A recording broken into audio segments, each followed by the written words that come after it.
I keep fighting voices in my mind that say I'm not enough.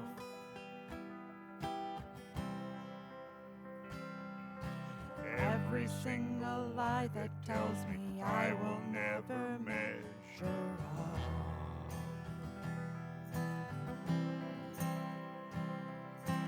Am I more than just the sum of every high and every low?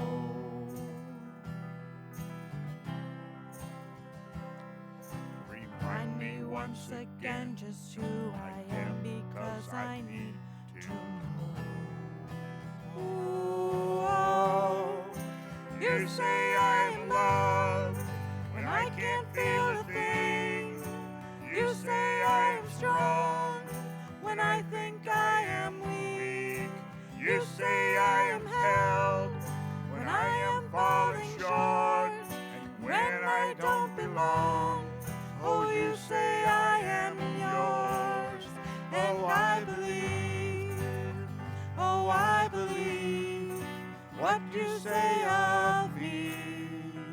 I believe the only thing that matters now is everything you think of me.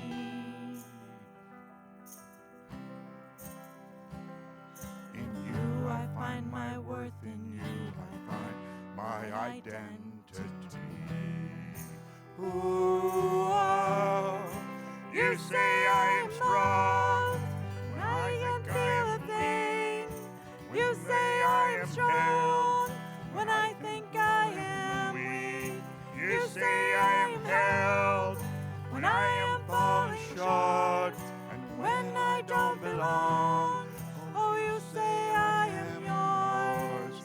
And I believe, oh, I believe what you say of me. I believe. Taking all I have and now I'm laying it at your feet.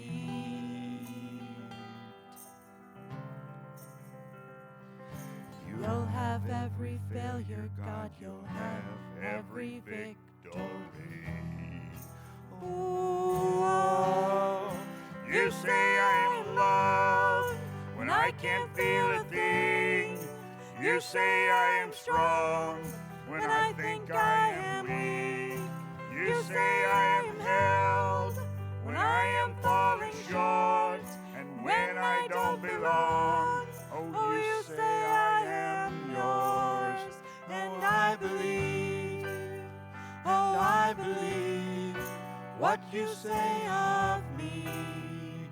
I believe, oh, I believe, yes, I believe what you say of me. I believe.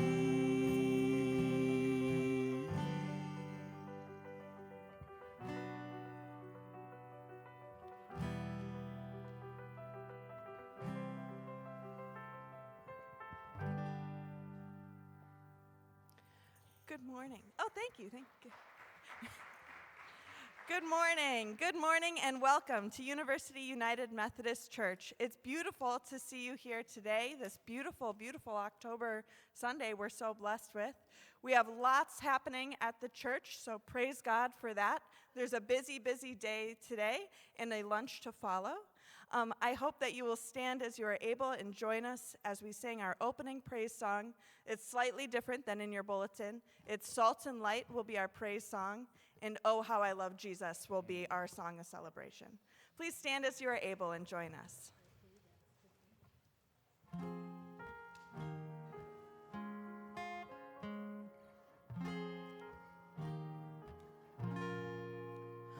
Oh, the beauty of the King, you make righteous those who seek.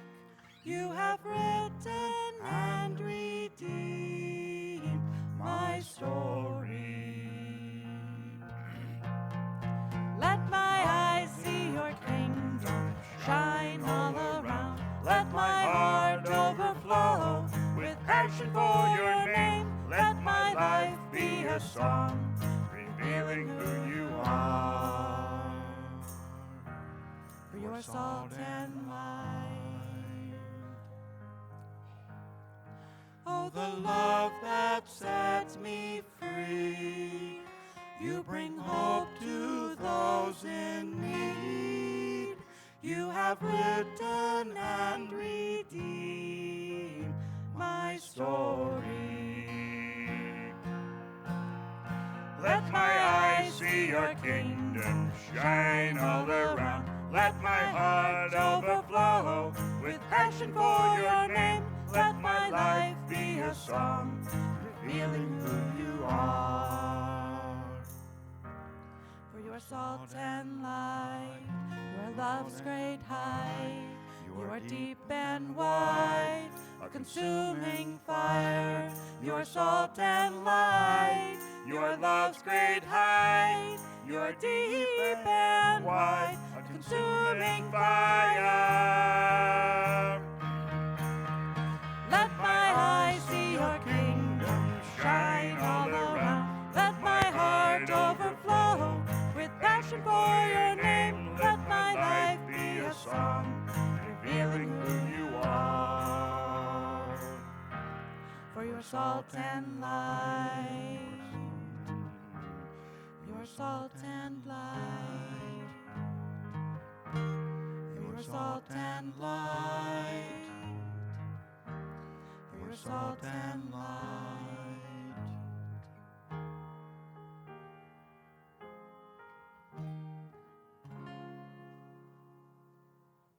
Amen. You may be seated. Good morning again and welcome. We welcome all people to University United Methodist Church, and we welcome those of you who are online this morning. This is a day to celebrate. This is the day the Lord has made, and I would invite you to bow and thank the Lord for this day and this season for just a few seconds, please. Amen. This is United Methodist Women in Faith Sunday, and we have with us a guest speaker. Her name is Brooke Watson, but I will actually introduce her a little bit later. She does come to us from Cunningham Home, which is one of two institutions in Illinois that are funded, taken care of by the National United Methodist Women in Faith. So we were very happy to have her. I have a couple of announcements. In your bulletin, in the announcement page, it mentions that next Tuesday, October 2nd, there is a plastic work day. Some of you know what that is, and some of you don't. As you go down the steps to the dining room afterwards for our light lunch, there is a picture there of a big frame and a big pile of plastic bags. We need to work on those bags so that they can be woven into sleeping mats for homeless people. So next Tuesday morning at 10 o'clock for 1 hour, we're going to work on those bags. And everyone is most welcome and encouraged to come, including you men. After all, it'll be mostly men sleeping on them. The second thing is that there will be another work day in October on Wednesday evening, the day before Halloween, the 30th. We will again work on bags. The other thing is next Sunday is Trunk or Treat. I was not going to do it, and I never have. However, I decided I could find something edible that was not candy. I'm very opposed to candy. So I found some other things to eat, and I'm going to do it, and I invite you all to sign up and come. And the last thing is that there is a light lunch following this service downstairs, and we invite you to come to that. Oh, yes, and there are care bags. Last Sunday, we made these care bags for the homeless. There are still a few out there, not very many. You're welcome to take them and hand them out. So now, we'll stand for your song of celebration. Please rise as you are able and join as we sing, "Oh, How I Love Jesus." There is a name I love to hear.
You may be seated.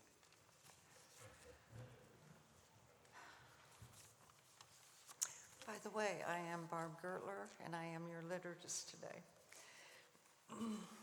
For the affirmation of faith, please join me. We believe in God Almighty, who made the world and the stars and the galaxies of space. We believe God continues to care about what has been created as a parent who has brought children into the world. We believe God relates us as thoughtful and loving parent, providing all we need to be happy in life and grateful in spirit. We believe it is presently God's will that we remain in the world and promote justice and peace for all the world's children, whoever they are and whatever country may be their home. And we believe God will bring us safely home when life is over, to dwell in the unity of heart and the soul as commended by Jesus.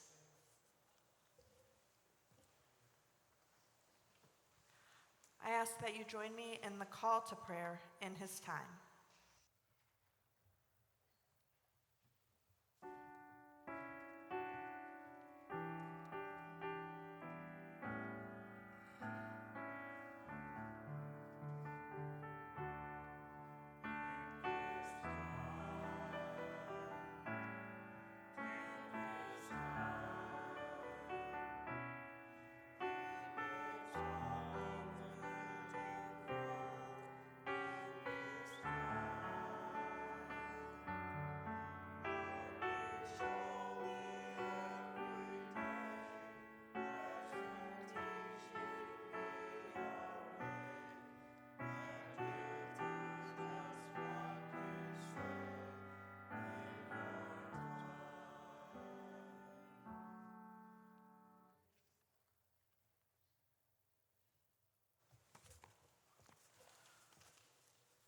Let us open our hearts to God as we hear the prayer.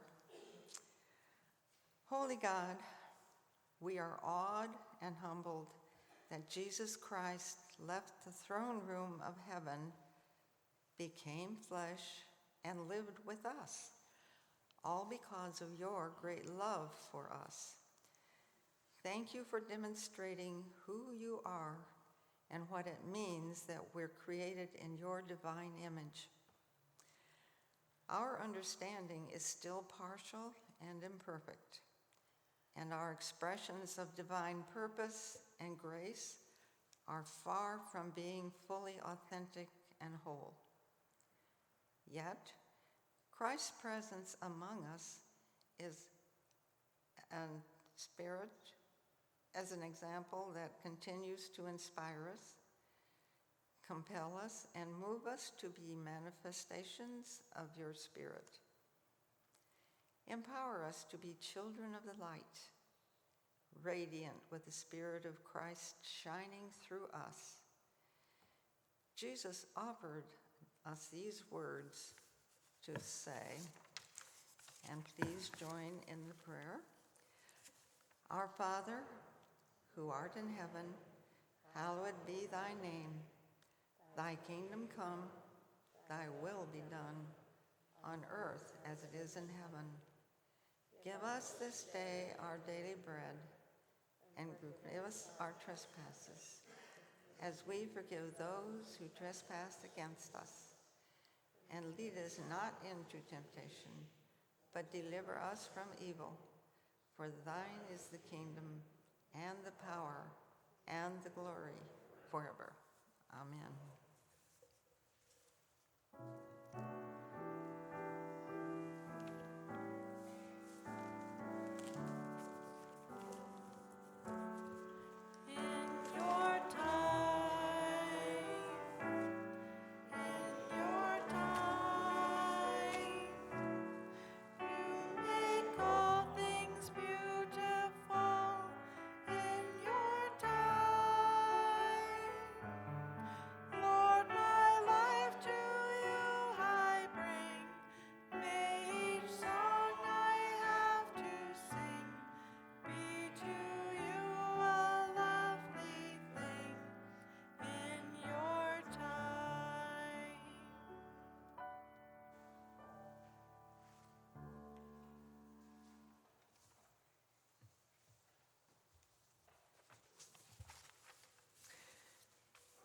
As God has loved us, let us love others generously with our gifts. Will the ushers please come forward?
please rise as you are able and join us as we sing the doxology.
May these gifts we freely share be put to work in God's gracious kingdoms, that no child is born into oppressive systems that devalue their humanity and sacredness.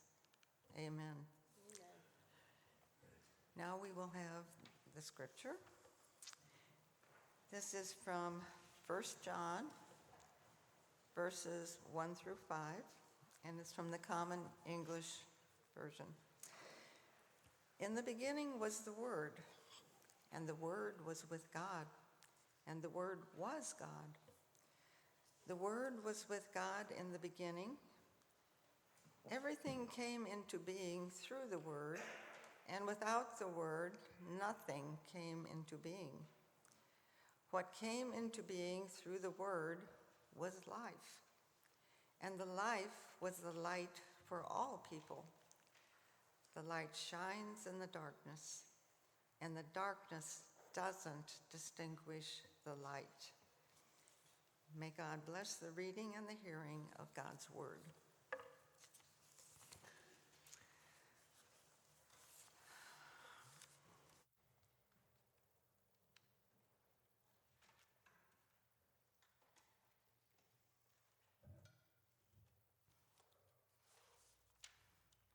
Good morning.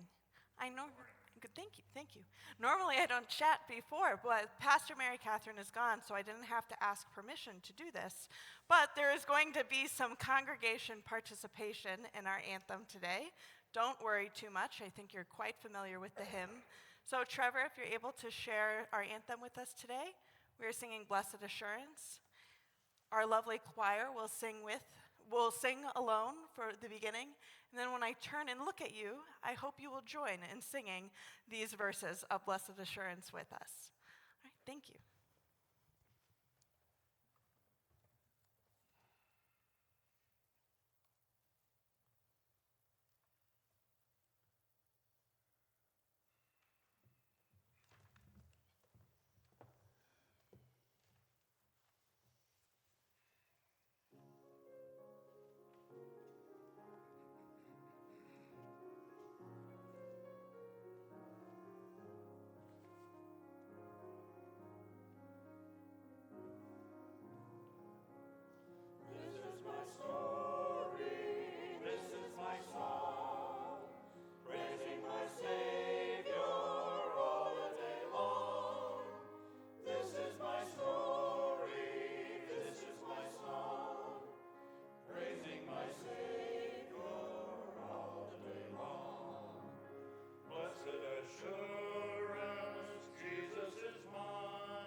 Thank you, choir. Now it is my pleasure to introduce our speaker, Brooke Watson. She comes to us from Cunningham Home, as I said. She is the Associate Director of Advancement at Cunningham Children's Home, and she has a great love for little children, all the way up to young teenagers, and on. Before going to Cunningham, she was working at Bradley University, and she's been at Cunningham 5 years? Yep. 5 years. Now, this will blow your mind away, but she is an honest-to-goodness sheep farmer. Yeah. Thank you, I Barb. give you Brooke Watson. Thank you, Barb. And not by birth.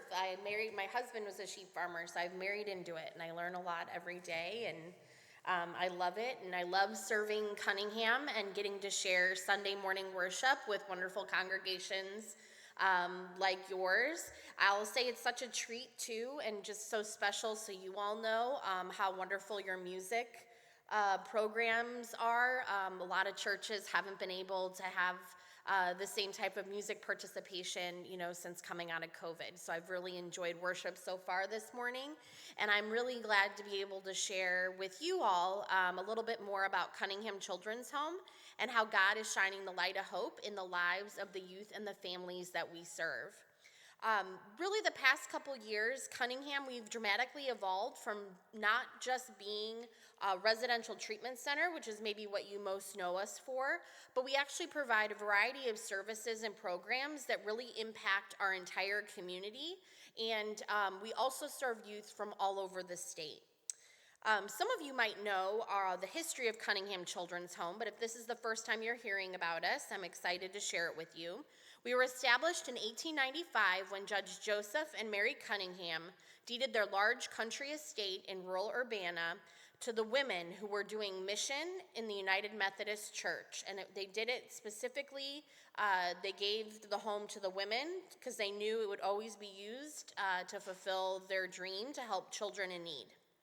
The day the home was deeded, Judge Joe wrote in his journal, "May God's blessings go with this gift, and may it be the means of doing much good."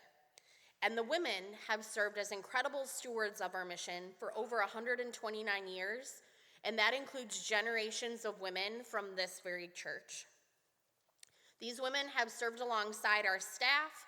They've answered the calls for support to provide funding and in-kind items, but more importantly, they've prayed for our young people and our families. Through the years, the women have made sure that our youth have the same childhood experiences as their peers, so that's getting to try sports, going to prom, playing a musical instrument, going on fishing trips, lots of gifts and love at Christmas time, birthday parties throughout the year, trips to the movies, special dinners out, you get the idea. And then keeping with our 129-year tradition, quilters actually work overtime to make beautiful quilts for our quilting ministry so that every child that comes to Cunningham receives a quilt, and it's of their own, and so it's a chance for them to feel safe and then also physical comfort. The women have been the light of what we do and the mission, and we are so, so grateful. Today, though, at Cunningham, I mentioned we're no longer a traditional orphanage, but we continue to be an exemplary child welfare agency. Last year, we actually served 977 youth and families through our 3 main programs, and that's residential treatment, community-based counseling services, and special education. A majority of those that we serve are referred to us through either state or community child welfare agencies. 55% of them are children between the ages of 10 and 19 years old, so we do really good with kind of that tough tween demographic. And 70% of them come from right here in central Illinois within a 2-hour radius of Champaign-Urbana. We're worshiping together here in Peoria. I can tell you we have had and continue to have many children, not just from Peoria, but surrounding communities like Brimfield, Morton, Washington, and we even work really closely with the other child agencies that you have in town. One of my favorite youth, I won't say his name, is actually living in a transitional living home. So in your community here in Peoria, it's a house, and there's several young people between 18 and 21 that live in it, and there's also staff that are there round the clock, but he has a job, he's taking some classes, and he's really enjoying being part of your community as well. So sometimes I think people think, oh, that's wonderful, they're doing such great work with children and families in Urbana. But I just wanted to share with you that we truly are serving youth from your community as well, and I'm so grateful in all the ways that you help us take care of our kids. In residential treatment, we have 2 programs that work with young people that are living with us to overcome the impact of trauma. So the first is one, and again, this is the one you're probably the most familiar with. We serve youth from all over Illinois that are in state protective custody. So these are DCFS youth that are trying to overcome the trauma after years of neglect and abuse. But we also have this incredible second residential program called Caminos, which is Spanish for path or safe journey. This is actually a federal program, so not a state program. And we work in conjunction with the Office of Refugee and Resettlement to provide temporary care and services to unaccompanied children, so youth that are under the age of 18 that show up at the southern border of the United States without a parent or guardian and are trying to escape the trauma of gang violence, political unrest, and extreme poverty to reach family here in the United States. Besides our residential programs, we also have 3 school programs that offer special education for children with autism, mental health, and learning challenges that for whatever reason their own school system couldn't address. And then we also have our third area of service, which is a variety of community-based programs where we provide individual and family counseling. So how can we get more mental health support out into our communities to underserved families? And we also do housing and educational assistance for homeless youth. We support families for children who have children that are at risk of entering the juvenile justice system, so they maybe have already had some police contact, and we try and do wraparound services to figure out what's going on and prevent them from continuing down those troubling paths. So I could probably spend all my time this morning just going over all the different programs we have, but you can clearly see that today, Cunningham, we're so much more than the orphanage that Judge Joe and Mary Cunningham envisioned. But I'm certain that they would be so proud of what we've become and all the good that we continue to do today.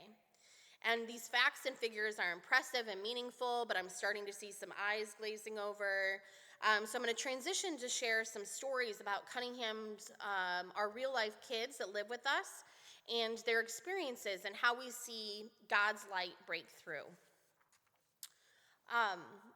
In Genesis chapter 1, verses 1 through 5, we hear how when the earth was formless and empty, God said, "Let there be light." And there was light. God turns darkness into light. The light shines in the darkness, and the darkness cannot overcome it. We all go through difficult times, and sometimes that's dark times. Unfortunately, I can share personal testimony that the youth that live at Cunningham Children's Home have walked in deep darkness. They've lived a lot of their childhood in that darkness. They've experienced abuse and trauma and just an overall feeling of being unloved and unwanted. And there were definitely times that darkness seemed like it might overtake them. But the darkness does not overcome the light. It did not, and it does not. God still shines, and many of them have seen the light. And the truth is that Jesus is still shining. Sometimes you turn on the news and it seems like we're just full of these days of turmoil and tragedy, but yet we hear about how the light of Christ cannot be stopped. God always finds a way to break through with hope and help. And today I want to share 4 ways that you help us see and experience the light, and that's the light of Christ. And perhaps maybe too, you in your own experiences have seen the light in the same ways. So the first way is we find light is through worship. When we come to worship, we take ourselves to a place to be with God, and amazing things can and do happen. Maybe it's the pastor saying just what you needed to hear, a song that is sung that speaks directly to your heart, or you feel Christ's love as you receive communion. On his very first day at Cunningham, Andrew, who's actually the young man who is living here in Peoria now, but when he first came to Cunningham, it just so happened that his first day there was also chapel. And he hadn't been to church in a long time, but he was in a new place and he wanted a new start. And the Bible verse that night was Revelation chapter 3, verse 20. I stand at the door and knock. If anyone hears my voice and opens the door, I will come in and eat with that person, and they with me. And so our chaplain explained that Jesus does not force his way into our lives. He knocks at the door of our hearts, but it's up to us about whether we open that door and invite him into our lives. And so after the service was over, that really resonated and had touched Andrew. And he came up to the chaplain and he said that the last thing that his mom said before he came to Cunningham was that he needed to open the door and let Jesus into his life. So that chapel service, that verse was a sign to him that he was in the place where God wanted him to be. And he told chaplain, I'm ready to open that door to God and let him change my life. Andrew saw the light.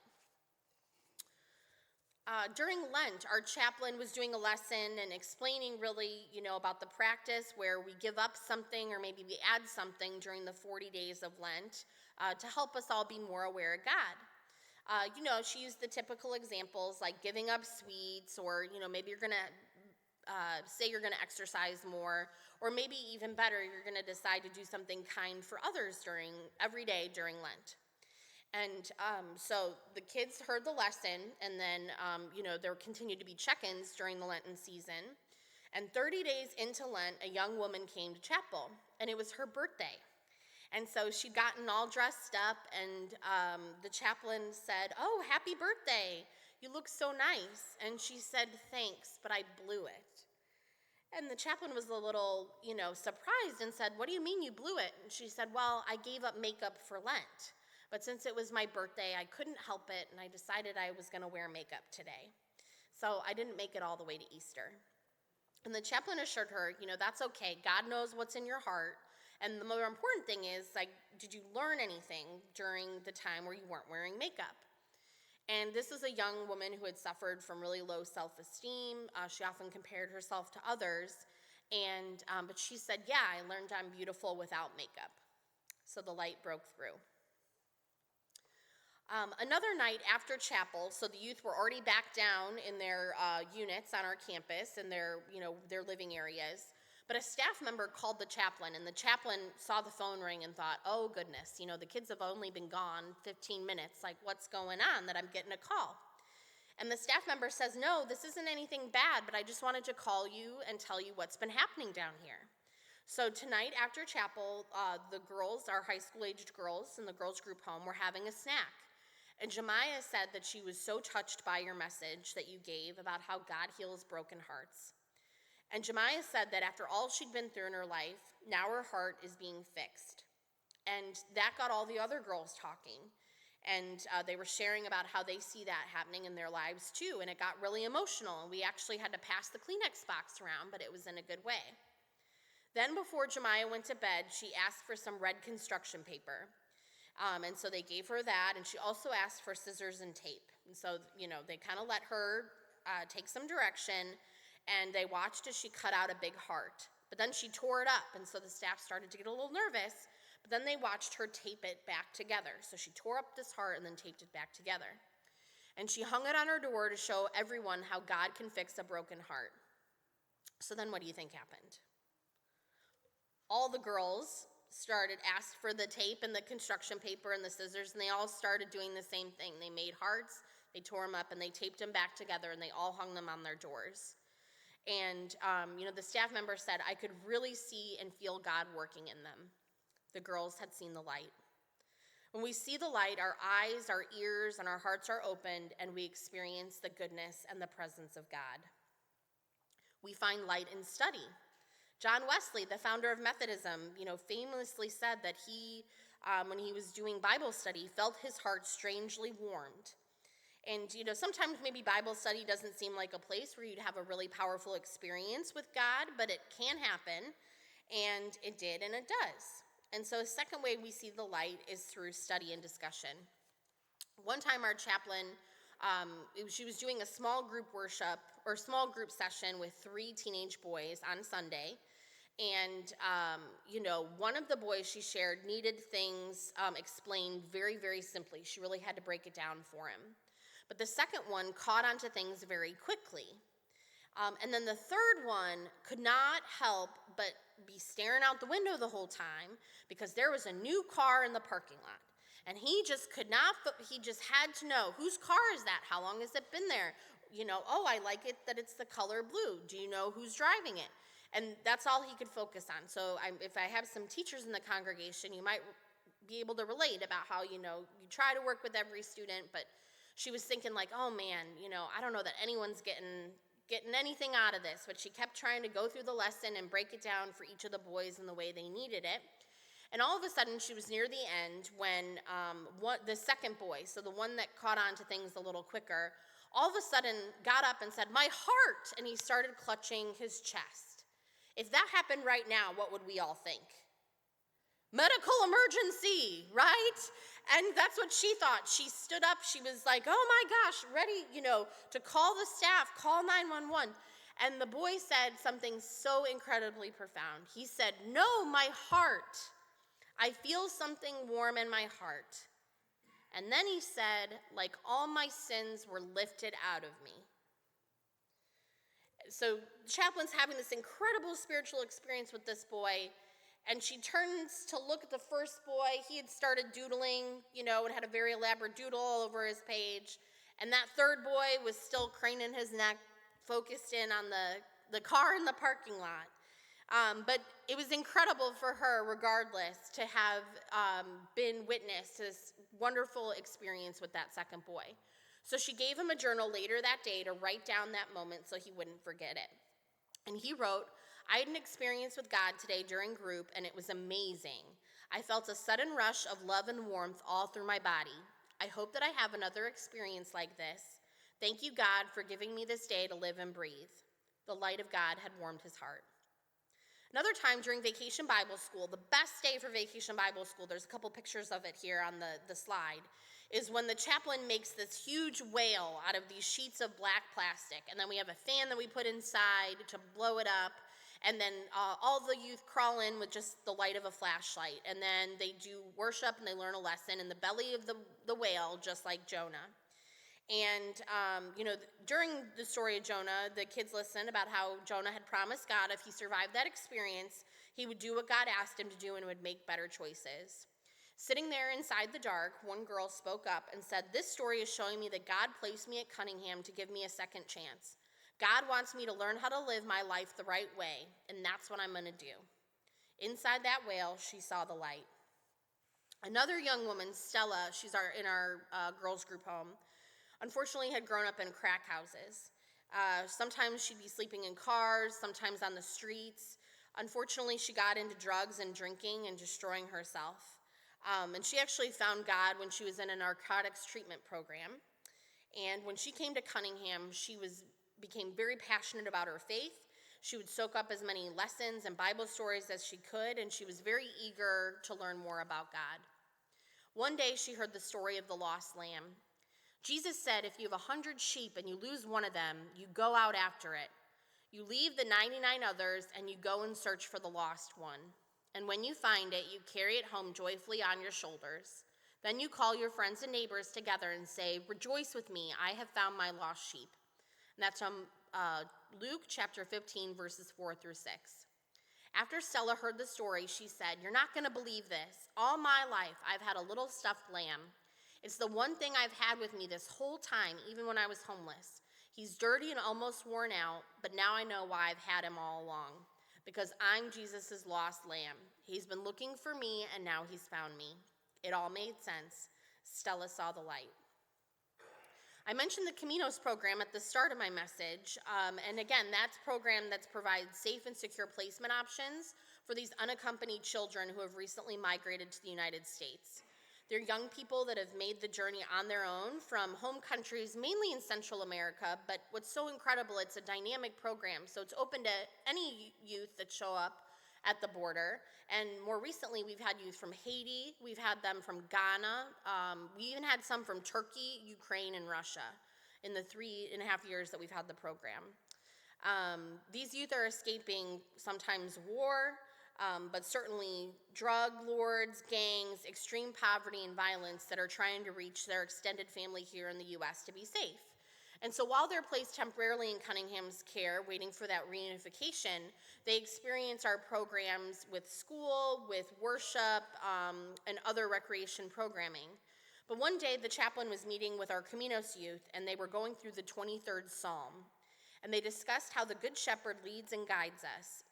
And as she concluded the activity, she asked them, what was the most helpful verse for you in this psalm?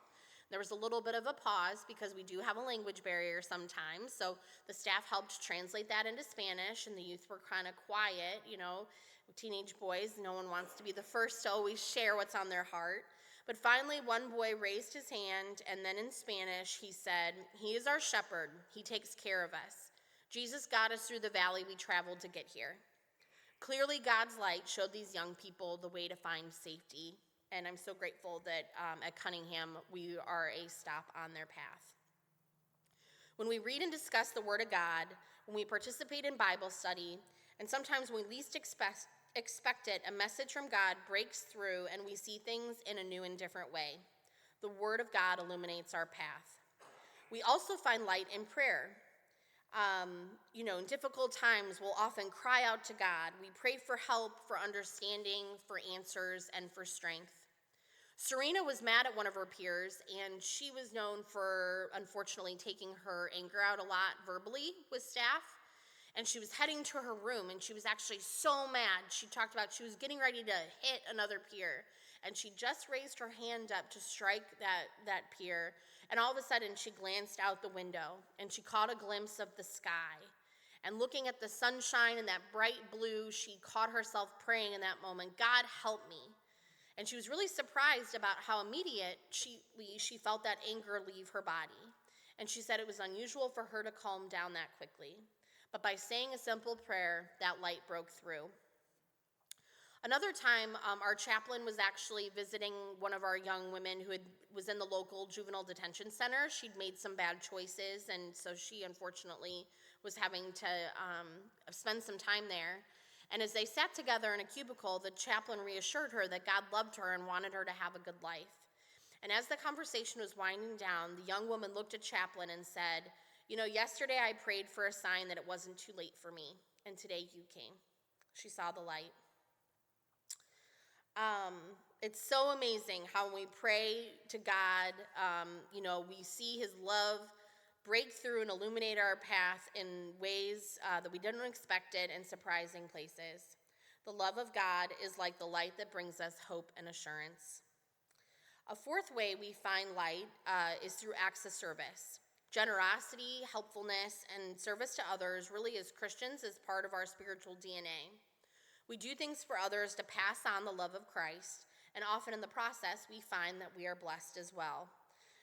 So while helping others, Jesus will usually bring us some new insight. Cunningham youth were actually participating in a service project for Meals on Wheels. They made small table decorations that were sent with the volunteers who were delivering the meals. Unfortunately, because of confidentiality and just, they are vulnerable youth, they're not able to actually do the home visits, but they were making supplies to be sent along with the home visit as part of the dinner meals. But to give them some context, the youth actually watched a video that explained what Meals on Wheels is and showed them making, the rounds, it showed footage of volunteers delivering the meals. And then the seniors in the video talked about how they looked forward to the daily conversation just as much as the food. And after the video, one of the young women in the room started sobbing.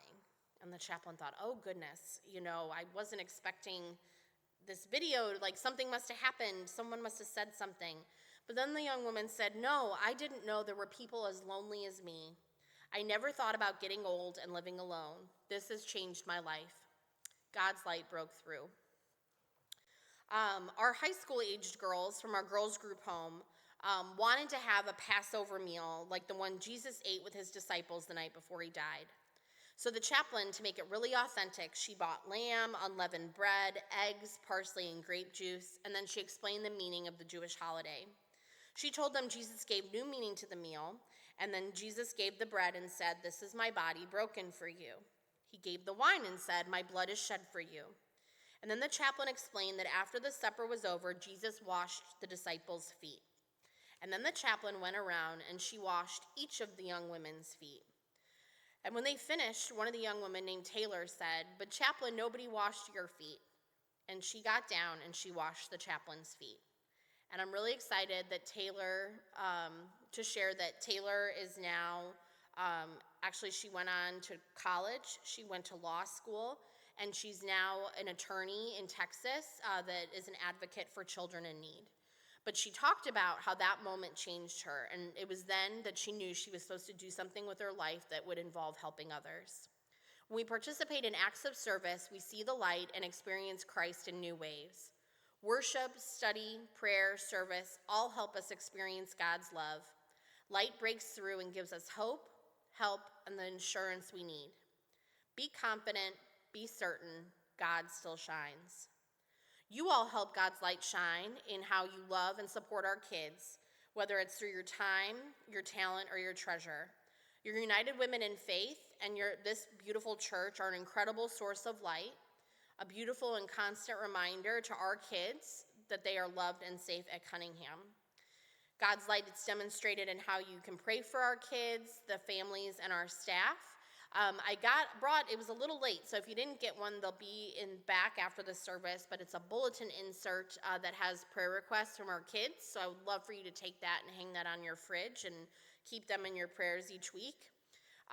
There's also the chance, if you haven't heard of Cunningham or supported our youth, there's a difference of about $37 a day per kid between what we get from the state and what the actual total cost of care is to provide all the services and support. So any financial gifts go into that big pot to help us serve kids' daily needs and close that gap. We've also got Christmas coming up. It'll be time to shop. So no matter how you choose to love and have God's light shine on our kids, also by supporting all of the wonderful programming and fundraisers from your United Women in Faith. They're incredible advocates for our youth and families. That's a great way. But again, however you choose to support Cunningham, your devotion is greatly appreciated. Jesus is the light of the world. There's no corner of the world, no situation too dark for him. He shines in the darkness, and the darkness cannot overcome him. So I'm going to finish up here, but please bow your head and join me in a quick prayer. Light of the world, when we are overwhelmed, when all seems lost, break through with your light and renew our faith and trust in you. Amen.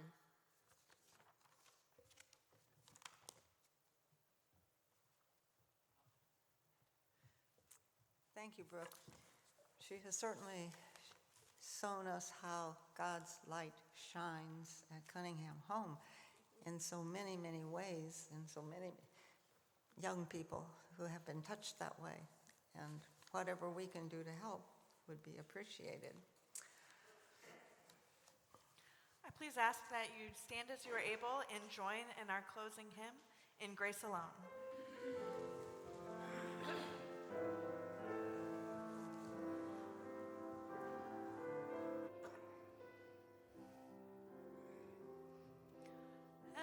Every promise we can make, every prayer and step of faith, every difference we will make is only by His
Before our benediction, Julie Kramer has a couple of words to say.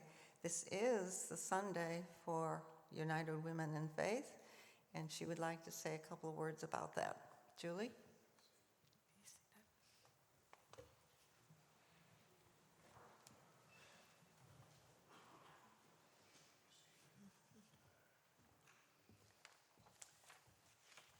UUMC United Women of Faith, formerly called United Methodist Women, is open to all women of the church. We work to provide financial support to United Methodist agencies Leslie Bates and Cunningham Children's Home, I should get it right, as well as district and local organizations providing service to children, youth, and women. A very major project of ours, with great support from the congregation, is to have an endowed scholarship at ICC, which provides $1,000 a year for a non-traditional female student. On this Sunday, we present our annual Mission Award pin. As you can see by the list that's in your bulletin, we have presented this award since 1955. We thank each and every recipient for their dedication to our church. Our current recipient could not be in church today, so we'll present our pin on another Sunday. Thank you, Julie. And now the benediction. You may stay seated. Just as God has been with us while we observe the importance of all God's creation, let us now go into the world to share a love that knows no bounds. Love loudly, love boldly, love everybody. Amen. Please rise as you're able and join in our sending song, The Rule of Life.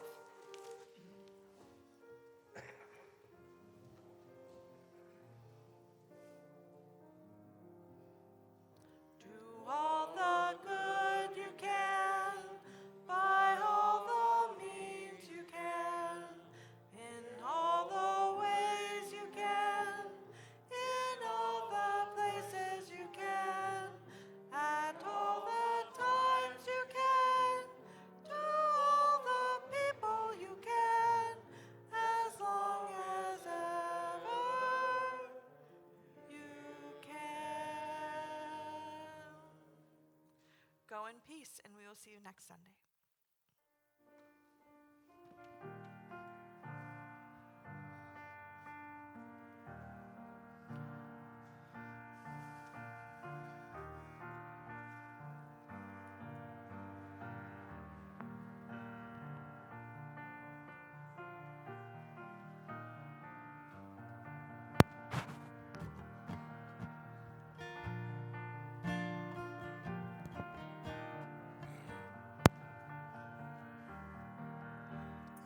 Peace that outlasts darkness, hope that's in the blood. There's future grace that's mine today, that Jesus Christ has won. So I can face tomorrow, for tomorrow's in your hands. All I need you will provide, just like you always have. I'm fighting a battle you've already won. No matter what comes my way, I will overcome. Don't know what you're doing, I know what you've done. I'm fighting a battle you've already won.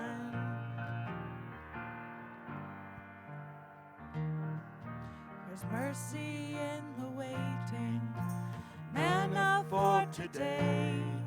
And when it's gone, I know you're not. You are my hope and stay. When the sea is raging, your spirit is my help. He'll fix my eyes on Jesus Christ. I'll say that it is well. Oh, I know that it is well. I'm fighting a battle you've already won. No matter what comes my way, what you're doing, but I know what you've done. I'm fighting a battle you've already won. I'm fighting a battle you've already won. No matter what comes my way, I will overcome. Don't know what you're doing, I know what you've done. I'm fighting a battle